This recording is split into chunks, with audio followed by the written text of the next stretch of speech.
leadership to fight for the rights of transgender and sexual minorities, which was supported by the Tata Trust. And also stepped to the married life with Mr. Vasudev, who is from Magadi and belongs to the lower caste Madiwala community. So the 20th January, the year of 2017, which was an interreligious marriage, performed first time globally for the trans women and adopted a baby. The baby recently through legally and continue her fight for social acceptance. This ionic development has happened due to the Congress government friendly policy. So, with this, I now invite Dr. Akkai to deliver her speech.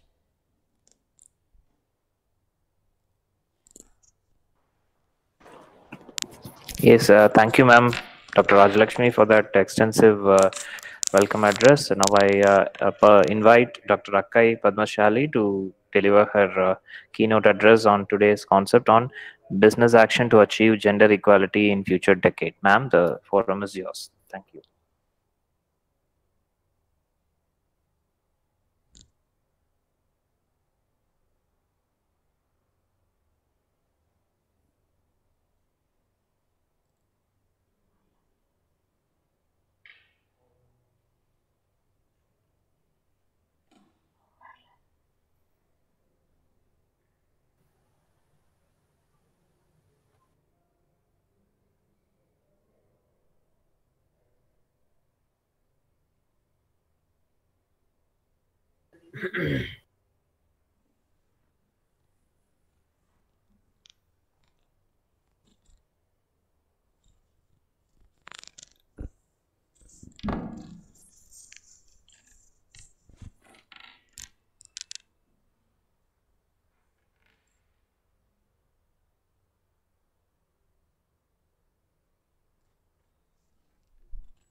Ma'am, I hope you can hear us. I think the voice from your side is not audible. Please check your connectivity, ma'am. Your mic is unmuted, but we cannot hear you.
Hello.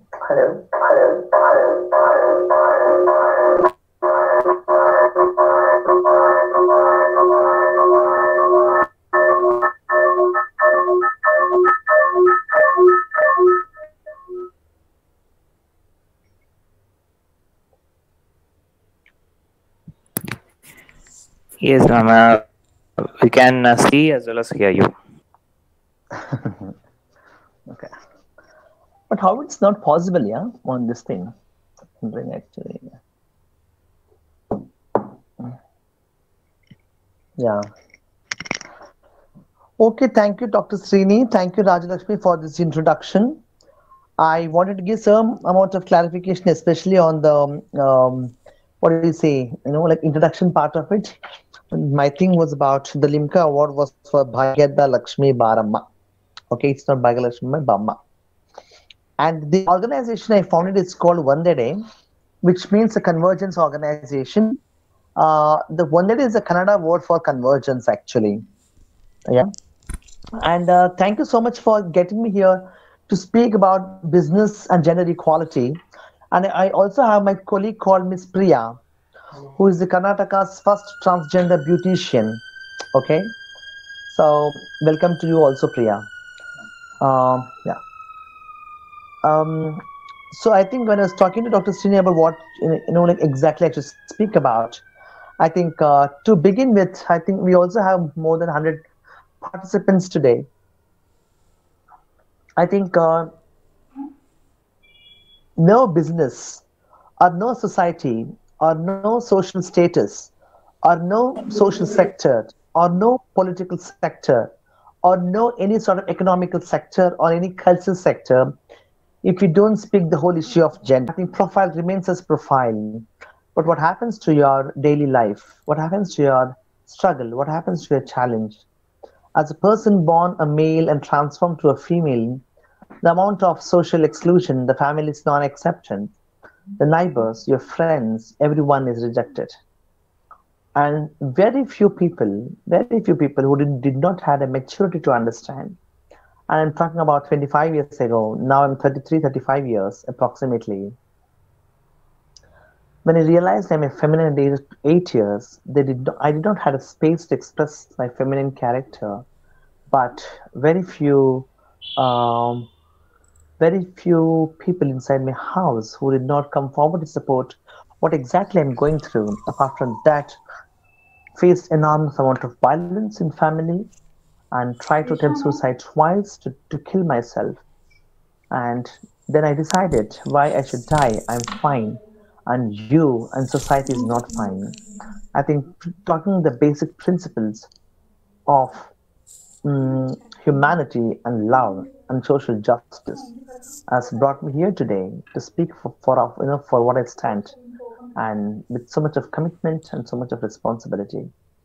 When I was a beggar and sex worker, what Ms. Rajalakshmi has mentioned in the profile reading, I think the amount of violence, the police brutality, or um, the social stigma or the social discrimination because of your profession, sex work and begging.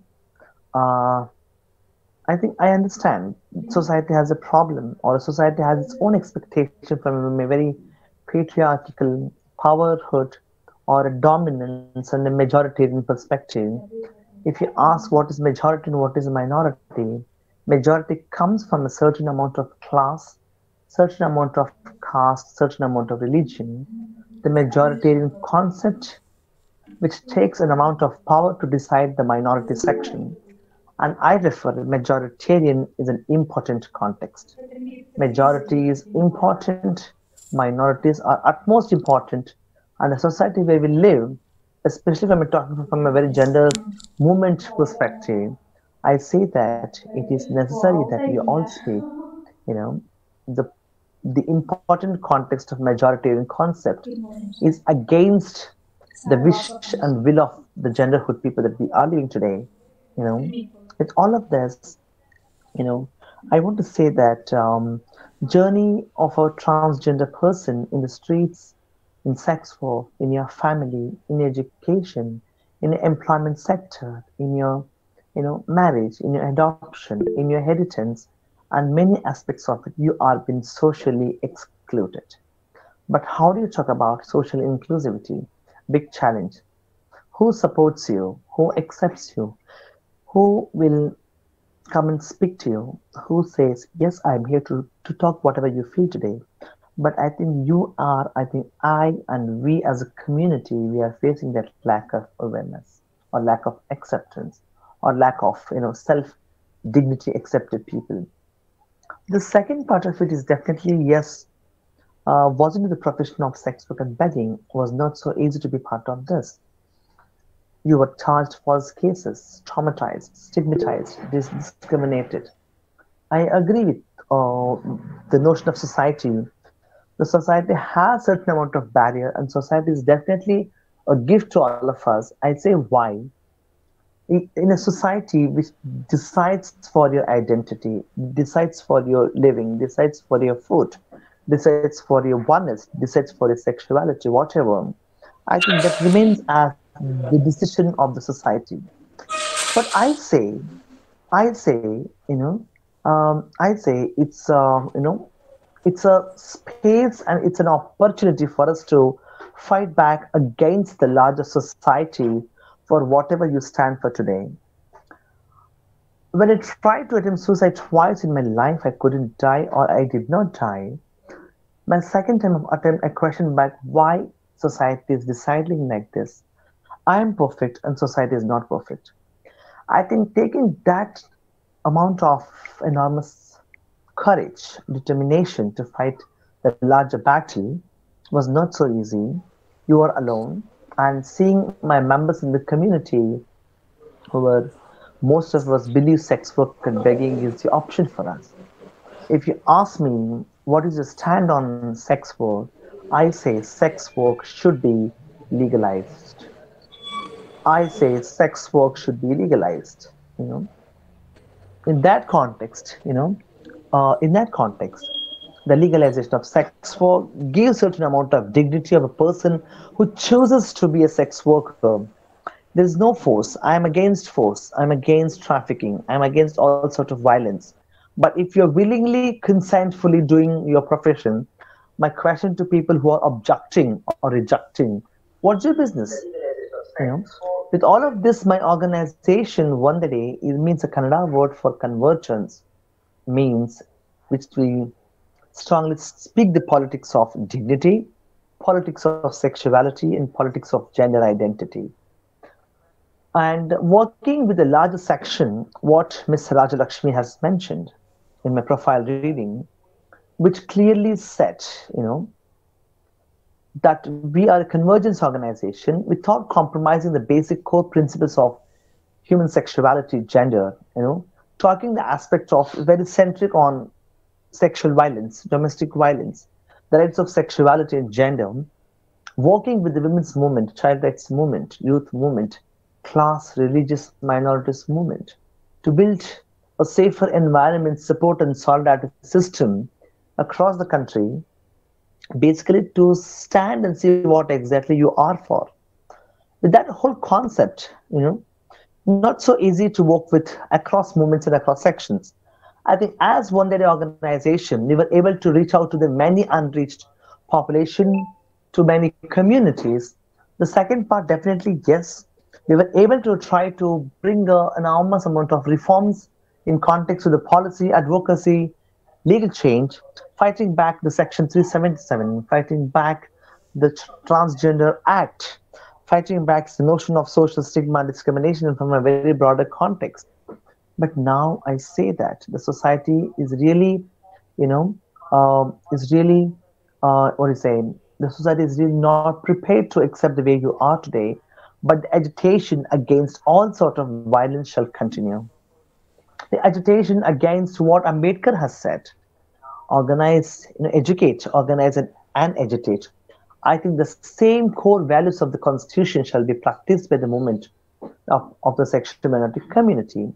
How do I speak? I think we are as a nation, we were supposed to be the so-called Mahan Maharashtra or so-called Maharaj or Maharashtra ki Bharat. But today, the Maharashtra Bharat has really destroyed many minorities. destroyed many communities, destroyed many people, destroyed many systems, destroyed and definitely brought shrinking spaces in the constitution. Why I say this? A journalist friend who whose writings were sharper than the knife. I think her pen played a politics. Her pen has made so much of shiver to people. And the clear indication of this, how she was assassinated on the 2017 September 5th, that's Gauri Lankesh in Bangalore. She was assassinated. And M.N. Kalburgi, the philosopher, was assassinated. Pansari was assassinated. I think with all of this, we all are seeing what is happening in the country. Be it the Hathras rape case, be it the Delhi gang rape case, be it the cow slaughter agitation, be it the anti-farmers, like acts, and be it the transgender act, be it the love jihad, conversation, be it the Sabarimala Ayyappa verdict, and be it, triple talaq judgments and again the act. I think the country is directly going in another part of the world that which we had really did not expect it what the Indian country is be or supposed to be. India stood for plurality. India stood for social justice. India is not a capital country and it cannot be a capital country. India should be a country of giving, sharing, accepting. This is what India I look for. If that doesn't have for India, then why is India for? India is not a communal holded country. India is a plurality with respecting people's religion, culture, caste, creed, sexuality, ethnicity, tradition, many aspects of it. But the unfortunate that the recent 6, 7 years ago, we are seeing what is happening in the country, and this is such a pathetic and sad situation. Coming back to the sex workers and transgender community, particularly, I think the debate and discussion about the minority is totally anti. And I don't see any sort of people who are living with that proudness or dignity. And if you ask me why, there is no space, and the spaces are shut. In this context, many people, because of this COVID, the corona, COVID-19, it's called an undeclared health emergency that has occurred in the entire globe and has not left many common human beings. We lost many friends, including the transgender community, sex workers, for a singer like S.P. Balasubramaniam, many activists, many political party leaders. I think we are many professors, many students, many elderly women, many I think many of our parents we all lost them. I think it's so saddening that that the world did not prepare or it was unprepared to fight or combat the COVID. In the process of losing people, I think the direct indication against transgender community, we struggle a lot because of your most vulnerable identity. There was an economical, unsustainability. There was a lack of food distribution. There was lack of medicines to get people. There was lack of all fundamental needs to be accessed. And people survived their lives without a support for between 5 to 6 months. And what was the government's role? The government role was nothing, just in talking and giving promises. My organization one day had challenged before the Honorable High Court of Karnataka to get its attention to implement and to seek some sort of interim judgments to definitely speak for people's fundamental needs to be accessed in the fundamental rights context. Finally, thanks to the Honorable High Court of Karnataka for delivering the judgment, I think we were able to collect the voices of the voiceless in the marginalized section of community to ensure that the members will definitely be accessing all sorts of fundamental needs in the same context. The other part is that how do we ensure to implement the Karnataka High Court from a very COVID perspective, because people are just living as what do you say um, was they were all fasting, did not had the proper shelter, did not have proper clothes to wear. I think we struggled a lot. We struggled a lot. And thanks to friends who came forefront to support especially the sex workers and transgender community, because we were the most affected and definitely rise to fight against a larger battle. And apart from this, yes, if you talk about the concept of business and gender equality, I think what is business? The question comes back to all of us, what is business? And it's not a question of business. I think whatever we need to think from a very longer or like larger vision, I think we always need to understand what exactly is is the vision about. I think the business is not like is now like is it like everything is a business now. If you buy safety pin, it's a business. If you buy chocolates, it's a business. If you buy your door, it's a business. Now there's a whole business for oxygen, not business for trees, business for political leaders, business for buying MLAs, business for buying your MPs. I think the country has sold. I think the world has sold in that context. I think the world is seen from a very business, money making, profit making point of view. If that's so, I think it's very difficult change that we shall be bringing, because of this. What do you say? Without understanding the depth concept of what exactly this business means, I think any business that you can choose or choice yourself, but the business shall be brought from a very gender perspective. And what is gender? The social construct norm says based on your sex that you're born with is a gender. If your penis born, the society says you should wear pant shirt. If a vagina born, the society says wear churidar, sari, pierce your nose, ears, and cover yourself. I think what is gender means to me, gender means to me something that what I recognize, what I accept for myself, irrelevant of your sex and gender, that's my gender. I think from this context, the business shall also be looked from that context. You know, the business shall include, and the business must include from a very local working class, the most vulnerable section. I remember what what I remember what Gandhiji said, what Ambedkar said.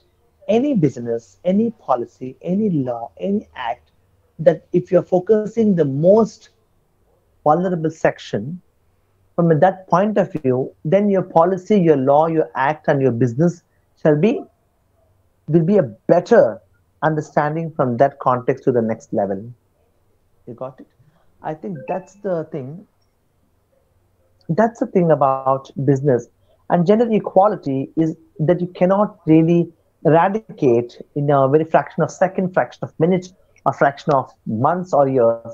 I think the gender equality, I think across under the constitution, we have been accepted equality before law, equality before constitution, equality before many other areas. But I think equality means to me something called it has to come from your heart.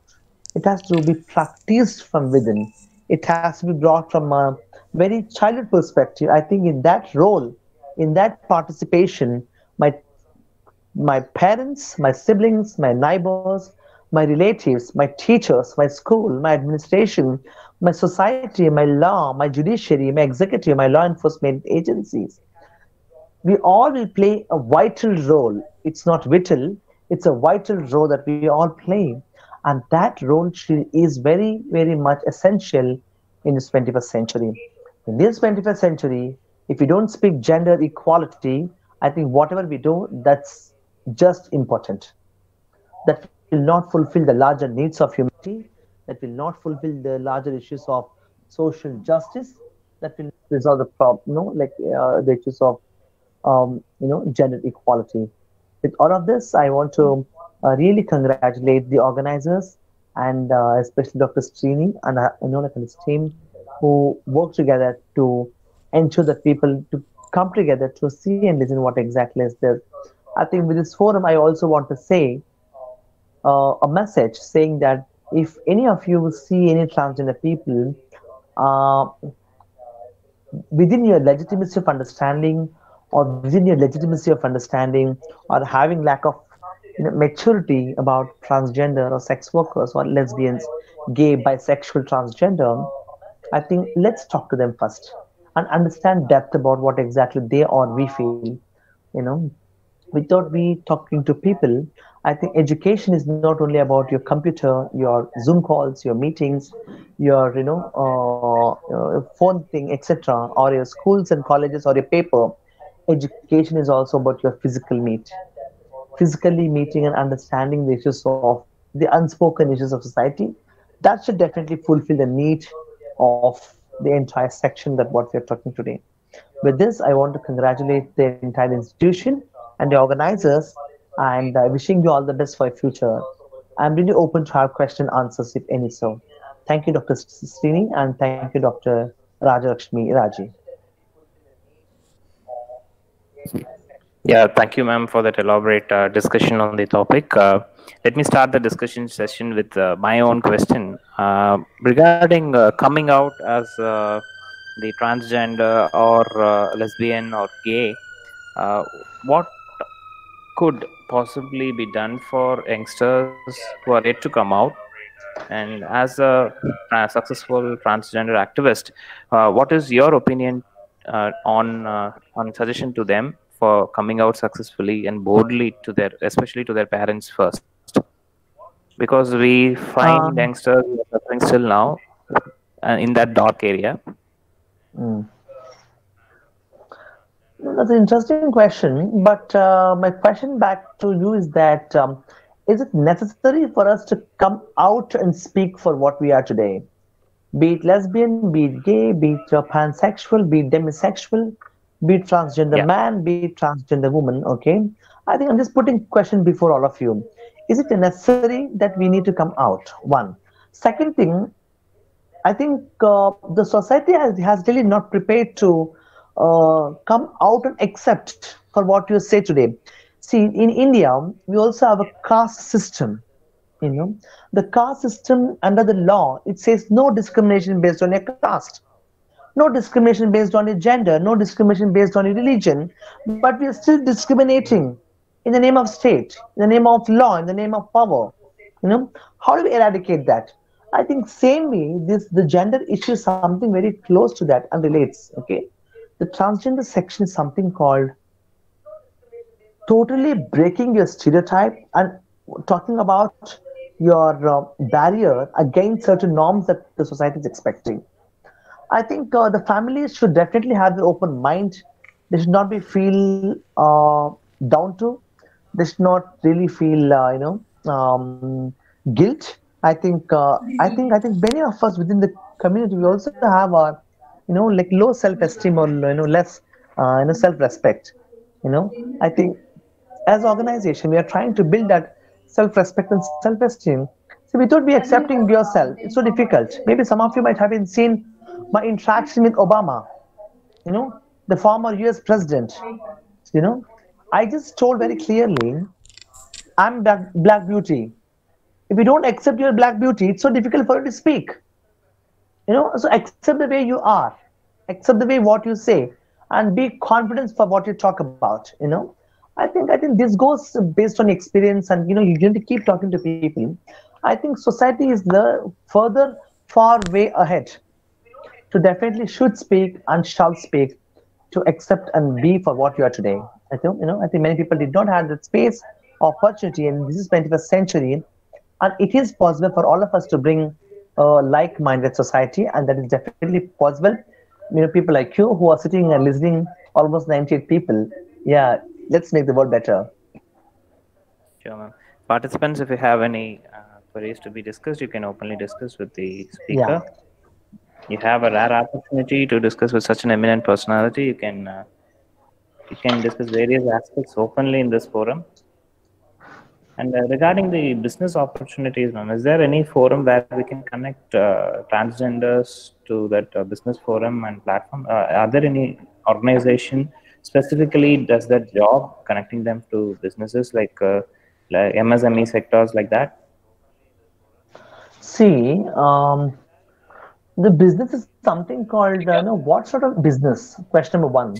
Second thing, For not instance, yes, ma'am. 1 minute. For instance, I know a transgender woman who runs a catering business here at Coimbatore, and she has around 40 candidates with her who work as a team and caters to all the needs of festivals and events around the city.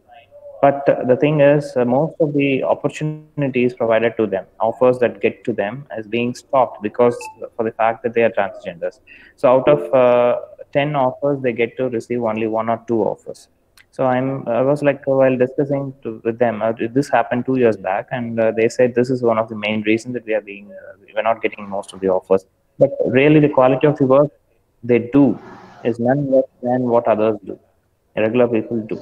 So if they could get into a business forum and if they could connect with people, much more people, they could get more opportunities. And not is there any open forum for that? Yeah. See, now the corporate world is coming forward, you know, to speak about employment spaces, trainings, capacity building, opportunities, etc. And the business part, there are people who are indulging in the small scale business industry. And there are merchants, there are fruit sellers, there are people with different knowledge. And now people are also into the farming.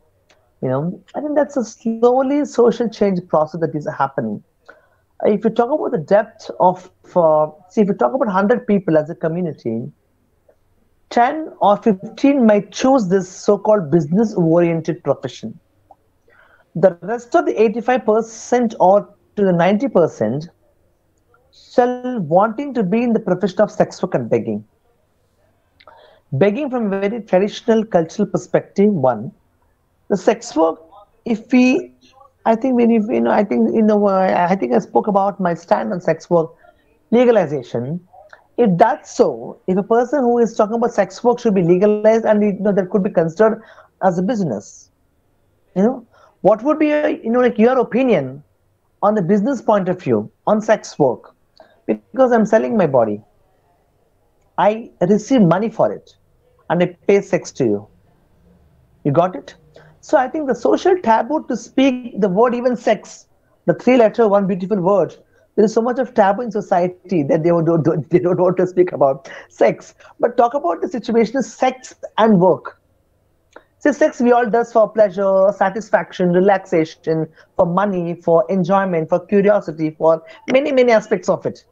But when it's come to work, how many of us sitting in a room, almost 100 people, does anyone choose that I want to be a sex worker?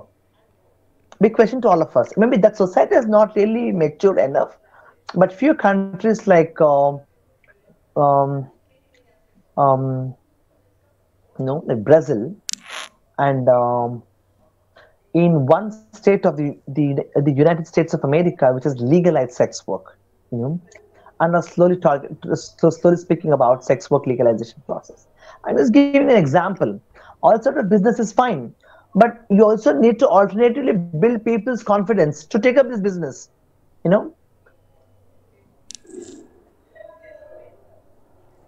Yeah.